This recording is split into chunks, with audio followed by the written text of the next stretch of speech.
હાથથી થાપીને જો તમને જુવારના રોટલા ન આવડતા હોય અને જુવારના જાડા જાડા રોટલા તમને ખાવા ન ગમતા હોય તો એમના માટે આ વિડીયો ખાસ છે.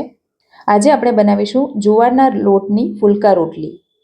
ઘઉંના લોટની રોટલી જેટલી એકદમ પાતળી બને છે અને ખાવામાં એકદમ સોફ્ટ. અને એને શેકવા માટેની આપણે બે રીત જોઈશું.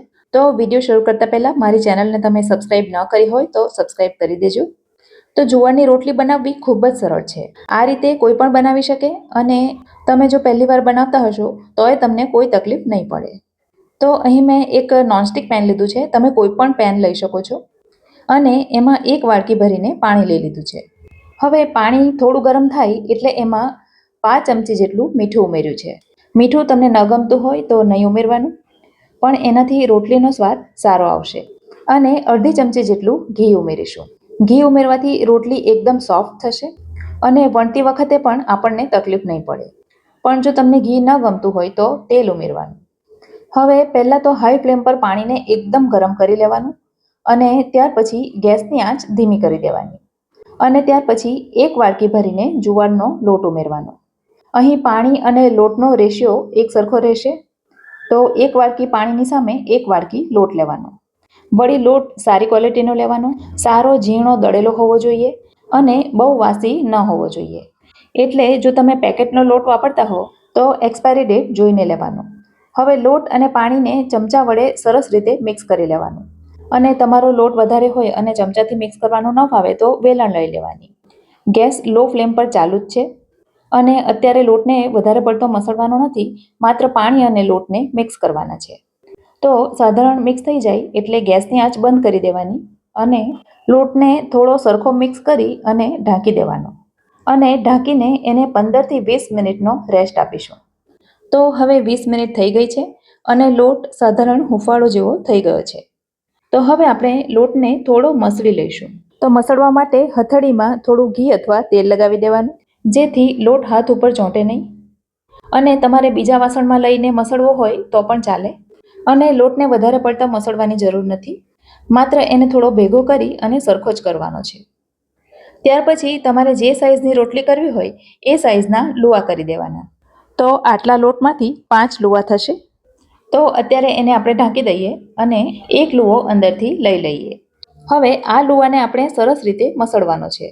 કઈ રીતે મસળવાનો છે એ તમે જોઈ શકો છો વિડીયોમાં. આ રીતે હાથથી રોલ કરવાનું અને એને વાળી દેવાનું અને ફરી પાછો રોલ કરવાનો અને આ રીતે 8 થી 10 વખત કરવાનું. અને આટલું થઈ ગયા પછી એનો લુવો બનાવી દેવાનો. જુવાર ગ્લુટીન ફ્રી હોય છે તો એમાં બાઇન્ડિંગ આવતું નથી. જો તમે જુવારના રોટલા બનાવતા હશો તો તમને ખબર જ હશે. પણ આ રીતે ગરમ પાણીમાં લોટ બાંધવાથી જુવારનો લોટ પણ સરસ રોટલીના લોટ જેવો જ થઈ જાય છે. તો જુવારના લોટના અટામણમાં જ લુવાને રગદોળી દેવાનું અને જે રીતે આપણે ઘઉંના લોટની રોટલી વણીએ બસ એ જ રીતે આ રોટલી પણ વણવાની. આ રીતે રોટલી વણાઈ ગયા પછી જે રીતે આપણે ઘઉંના લોટની રોટલીને શેકીએ બસ એ જ રીતે આપણે એને પણ શેકી લેવાની. તો શેકવા માટે તવો ગરમ થાય એટલે એના ઉપર રોટલી મૂકી દેવાની અને એના ઉપર હલકા બબલ્સ આવે એટલે એને ટર્ન કરી દેવાની. હવે રોટલી શેકવાની હું તમને બે રીત બતાવીશ. તો આ પહેલી રીત છે જેમાં આપણે રોટલીને તવા ઉપર જ શેકીશું. રોટલીને તમે બીજી તરફ ફેરવશો એટલે તરત જ એ ખીલવા માંડશે.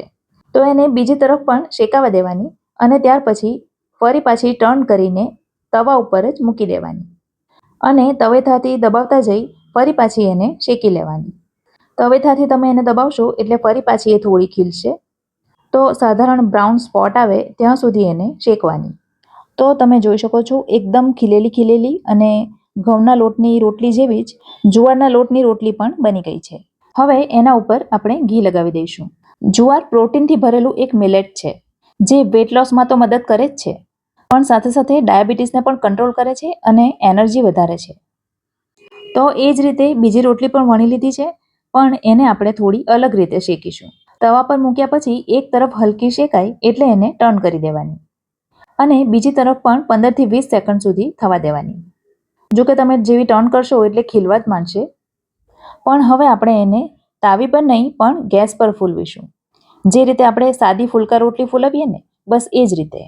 તો આ બે રીતમાંથી તમને જે રીત ગમતી હોય એ રીતે તમારે એને શેકી લેવાની. જો એનો લોટ સરસ બંધાયો હશે અને તમે સરસ રીતે એને વણી હશે તો એ ખીલશે જ. પણ જો એ ન ખીલે તોય કોઈ ટેન્શન નથી, સ્વાદ તો એનો સારો જ આવવાનો. અને શેકાઈ જાય પછી એને એક કપડામાં રાખવાની, જેથી નીચેની રોટલીમાં પાણી નહીં વળે. ખૂબ સરસ બને છે આ રોટલી, એકદમ સોફ્ટ અને મોંમાં મૂકતા જ ઓગળી જાય એવી, અને વાસી થયા પછી પણ નરમ જ રહે છે. તો મારી આ રેસીપી તમને ગમી હોય તો વિડીયોને લાઇક કરજો અને તમારા સર્કલમાં શેર કરજો. તો ફરી મળીશું આવી જ એક નવી રેસીપી સાથે. ત્યાં સુધી મને રજા આપો. આવજો.